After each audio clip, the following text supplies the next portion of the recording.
This is Byron Lazine and Nicole White, and you are tuned into episode 211 of The Real Word. Word is up. 211. 211. It's like the 203.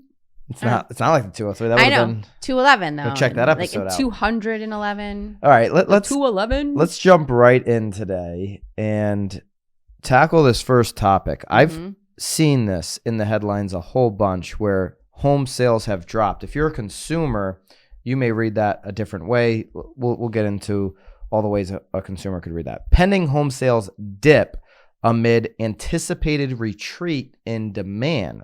Last part's a little interesting too. This is an Inman article.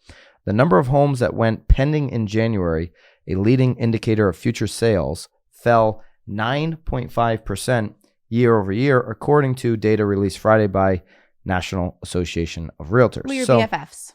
Yeah, I love them. You love them. Love to get out of them.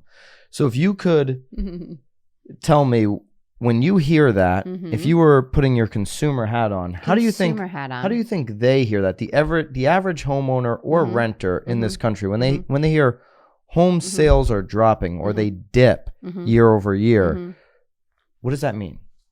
If I'm a consumer, yeah. What am I thinking? What do you think that means? They're probably thinking that the market is slowing down. Yeah. And this headline on Inman is saying that there's a retreat in demand. Yeah, I'm not aware of any retreat in demand. You're not feeling the retreat. Are you feeling a retreat? Talk to agents across this country in every market. They're feeling absolutely no retreat in demand. Zero retreat in demand. Despite the fact that January of 2022 had less pending sales than January of 2021. Right. It also had a little less home sales in total. Right. But you're seeing home prices go up. Right. Why is that? Mostly because of the supply. Did you go over the numbers? Yeah, you pulled up some of the numbers. Well, I pulled up our MLS. There's fewer homes for sale, which is why there are fewer contracts being executed. Interestingly enough, this Inman article doesn't actually get into that. Nobody commented on this yet. Because that's not a headliner, you know? Wait, does anyone comment? I like the comments. Nobody commented because they're like, yeah, this is boring. You just think it's baloney. It's total baloney. The overall change in sales for new and existing homes would amount to 2.4% drop in transactions is what Fannie Mae is predicting for this year. So Fannie Mae is already saying that despite the fact that they're saying home prices are going to go up between 7 and 8%, right? That overall transactions are going to go down. There's less homes to pick from. There's less inventory. There's less homes for sale in total. So that is a reason why. Because we're looking at, this is saying that there was, what did it say at the top? I'm sorry, 9% decrease. 9.5% decrease. So then we looked at our state and it was, what was it? 6%? We were down 6%. So slightly But then our supply though was down year over year, 19. Our supply was way down. Almost double. This same article says the entire Northeast saw a 12% monthly decline in pending home sales in January. So Northeast, we were referring to Connecticut. So that was I was just going specific because that's really all that we have direct access to through our MLS. But NAR's pending sales index fell approximately 6% in both the Midwest and the South. So you tell us in the comments, are you seeing less homes sell? And do you think that is a retreat in demand, or is that just more of a factor of how many homes are available? There are still homes available. There are homes available. I mean, it's a lot less than last year. Yes. It's the lowest of all time. But wouldn't all the homes just immediately sell out if demand was as high as maybe last year? Or no? I don't know. I mean, we have homes that are on the market. Are they bad homes? Are they on the market for a reason? Well, they're specific homes. Like, they're specific. Like, we're talking about, like, high-end condos that not everyone wants to live in. Yeah. Well, I love the high-end condos. No, I enjoy you do. Where they're clean and the air is not, salted with dust. I'm living in a construction zone. You're sleeping on a couch. You're really not. You've been here for 8 hours and it's winter. He's joined winter. I'm sleeping on paint buckets. I just have right now in my house, I have 2 paint buckets, 5-gallon paint buckets, and a bench, and I'm sleeping on it. That's the situation I'm in. You don't even have 5-gallon paint buckets. Yeah. Those aren't even in your home right now. I'm living in chaos. You want to live in chaos? Yeah. Come on over to 55 Water. No, I'm not going to the White House. Come on, hang out over at the White House. All right, so the market has undergone a 3-month decline in the number of pending agreements between buyers and sellers, a leading indicator of how many home sales may be finalized in the coming weeks. So these pending sales mean for sure we're going to see less than the 7+ million transactions we saw last year in 2021. In this year, this is a leading indicator to that. The reason I believe is because we are just dealing with so little inventory. But you tell us, why do you think pending home sales and actual home sales are dropping into comparison to last year? All right, let's go to racket number 2. No, I think you don't sound easily, but I think it's taking it's taking energy a little bit. Yeah. Well, I spoke for an hour in the other room. Maybe that's why. You left it all there? You let it all out? I didn't leave it all. I'm bringing it all right here. Bring it in. We've got 2 more segments. So racket number 2, how the Russia-Ukraine war could affect U.S. housing and economy. Got this question on an Instagram DM the other day. Somebody said, how do you think when the war kind of broke out or the invasion? I don't know if they're calling it a war. Is it a war or an invasion? No, I don't. It's not. I would not call it a war yet. Okay. Not yet. We got the general over here. Nicole. Well, I'm definitely not the general. My children have lots of questions. Luckily, I'm married to a history teacher. Oh, wow. So we refer to him for the breakdown. All questions. There's a lot of history here, obviously. And all questions go to Mr. White. It's an awful thing, and it's really kind of hard to cover because it is rather tragic, but multifaceted. Got this DM where it's I love that they think that you are the historian of real estate. Yes, I am. Okay. Of real estate. So was this a young lad that asked this? It was just a great agent out there. Yeah. And has he asked you questions in the past? Listen. I'm just trying to get. I can look up exactly who it was. No, it's fine. I don't need to know who it is. I want to. So I got the question on my DM. Okay, recently. Well, I mean, the war is pretty recent here. Well, I mean, it's well over a week. Yeah, it was in the last week. Okay. And they just asked me, do you think this is going to impact housing? My initial response was no. Yeah. I just don't. I don't believe this is going to impact the housing market where we're dealing with no inventory. So you mean it all, like flat? Like it's not going to affect it at all? Up, down, all around? There's too many texts now. Too many DMs. Send me a DM at Byron and Nicole. Love to hear from you. Fire over here. No, not true. All right. Let's go through their reasons. This is a Realtor Mag article. They started off talking about the luxury real estate market may feel the disruption the most as financial resources home buyers use to pay for the home purchase, such as stocks and crypto, have been volatile since the conflict began. They've been volatile before the conflict. They were volatile all year. So been dealing with that. The global unrest could give American consumers the jitters and prompt them to cut back on spending and economic activities. This is according to a New York Times report. Now, Mark Zandi, chief economist at Moody's Analytics, he told Realtor.com that there's a number of different ways in which Russia's actions will hurt housing. Okay. So here are the ways that this Russia invasion of Ukraine will hurt housing, according to Mark Zandi, the chief economist at Moody's. The conflict could put more pressure on rising oil and food prices, which in turn could weigh more heavily on consumers' household budgets. Of course. Russia is the second largest oil producer in the world, and although U.S. imports little Russian oil, the conflict could roil global energy markets. And everyone's been pretty much talking about that. That's pretty consistent. And so that's where everybody's going with this, where more inflation on top of inflation with oil and food prices is going to constrict buyers' budget so much that all of a sudden it's going to hurt housing. I don't see it. We have 1 out of 4 buyers right now are investors that are using cash. Right. Then we see a whole bunch of non-investor buyers, home-occupied buyers using cash. In 2021, 1 out of 2 deals was almost a cash deal. There's lots of cash. So you've got a ton of people still right now buying homes cash.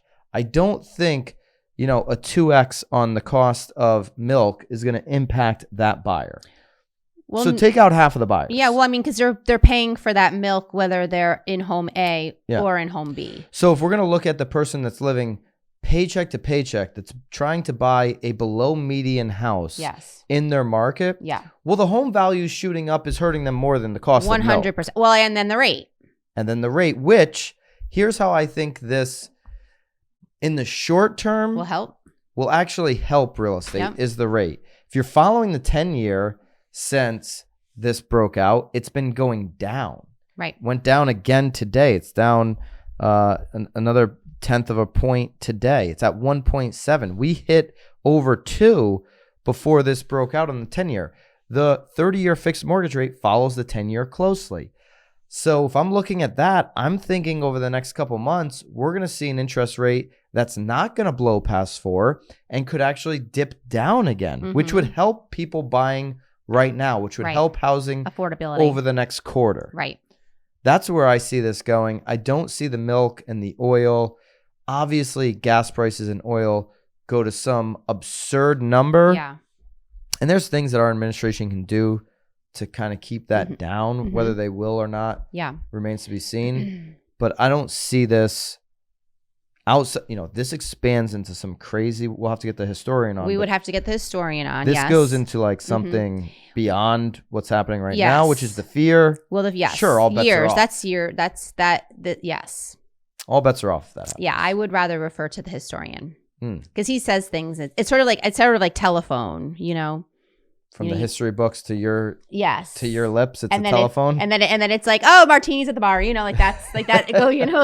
So we're better off probably hearing it directly. With martinis at the bar, you doing Russian vodka? Or yes or no? You are Russian, right? I am actually part Russian and part Ukraine. So my grandfather was 100% Russian, and my grandmother was 100% Ukrainian. You had to sink the Ukrainian in. I've got both of me in me. Yeah. So in the comments, should we cancel Nicole White? She's part Russian. Cancel me. Should we cancel her? In the comments, let me know. You've been looking for an excuse to cancel me, so this may be your perfect excuse. Uncancelable. Yes. All right, Marketeer of the week. We got a Tom Toole. Love it. You knew it as soon as as soon as I started talking about this article, you knew exactly. It was like you guys have like this. I actually didn't know it was his article, but I said that's got to be Tom Toole's writing, just because of the way you were.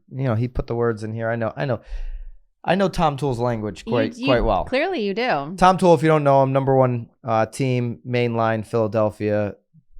Just incredible. Okay, so follow him on Instagram because he always posts the most beautiful pickle sandwiches. Pickle sandwiches? I haven't actually seen that. What? What else is on it? Turkey? No. They're like the bread is a pickle. Like instead of it being bread, it's a pickle. Too much pickle for me. What? You're wrong. Yeah. You're wrong. I like pickle on my sandwich. I believe, and he could probably correct me, but I think it's a seasonal place because he doesn't, I feel like he only is posting. Oh, he pays for this.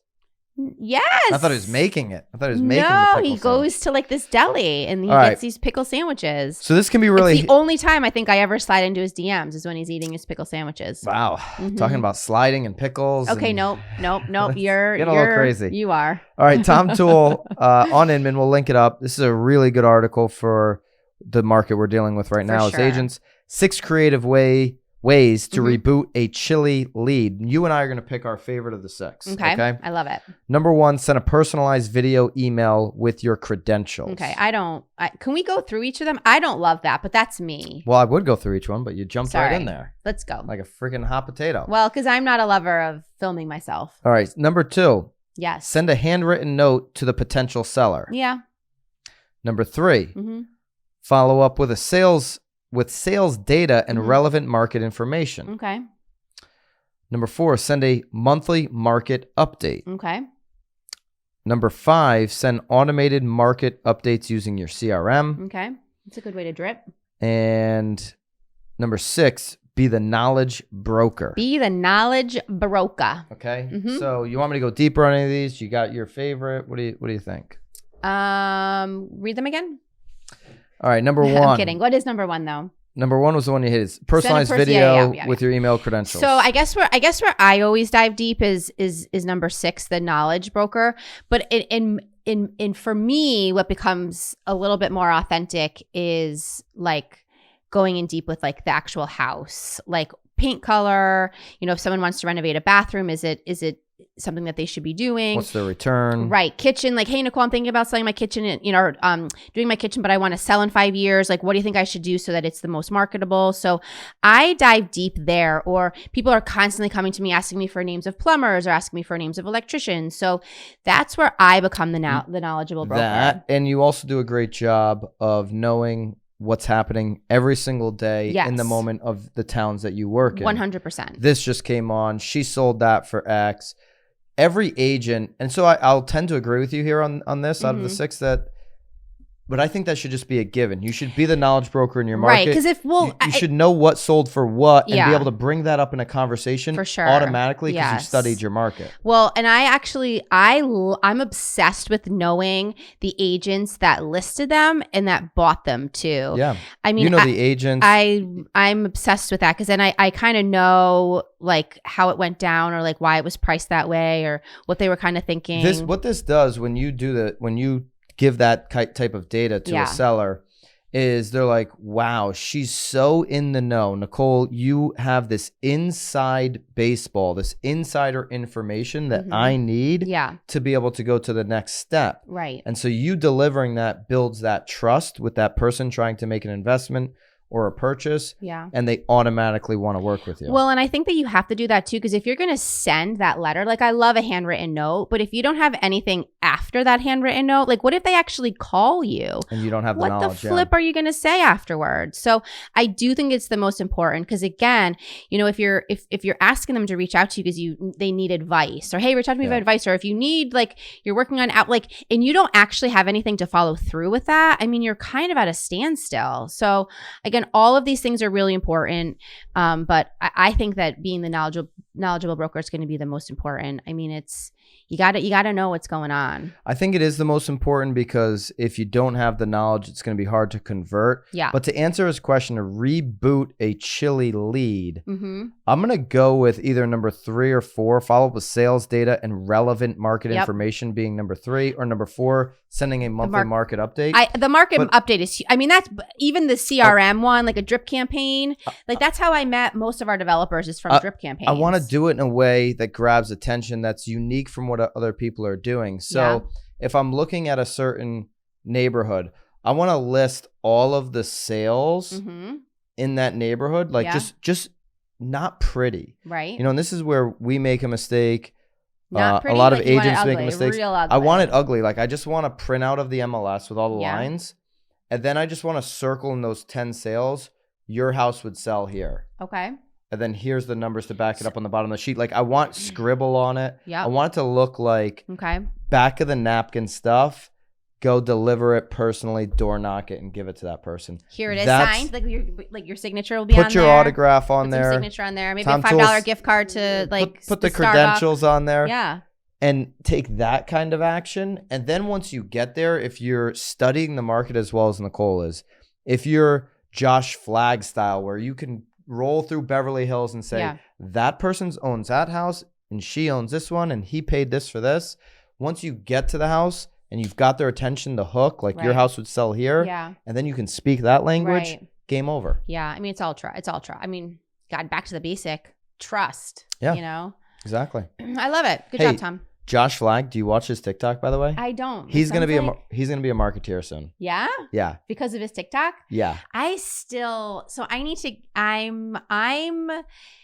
All right. All right, we're teasing that out. We're gonna talk about Josh Flagg's TikTok maybe as early as next week. I lose days in TikTok. You'll lose days. Like I lose days. A lot of hours watching Josh Flagg's Right now TikTok. I'm hooked on this girl that she pretends to be like all of her body parts. Like she's her stomach and like she's asking like, hey body, like why'd you only give me a piece of white bread? But then she says like the vodka. I'm hooked. I'll show it to you. This sounds ridiculously insane. Why do we have tequila in the fridge? Why are you dressed like that? Why is she dressed like that? I'm going out. But it's 7 o'clock. Yeah, and? We're just going to a shop, right? No, we're going out. Are we getting food? No, we're going to get drunk. You can't drink, you've not fed me. What? No, you said we weren't going to drink again. Relax, we're just going for a quiet one. No, you're lying. Last time you said that, I nearly died. We're going to do shots, right? No, I can't go through this again. I've just recovered. I promise, we're just having one. One bottle? Oh my God, you want me to die? Will you pack it in? Stop winding her up. You're a murderer. I'm not a murderer, you're being so dramatic. No, I'm not. What have you eaten today? She's only given me a slice of toast today. That's not enough. I'm going to drown.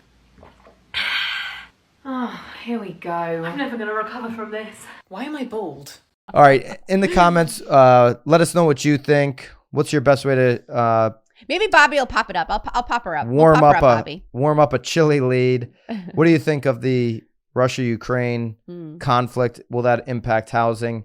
And if home sales pendings and sales are down in your market, has it impacted price?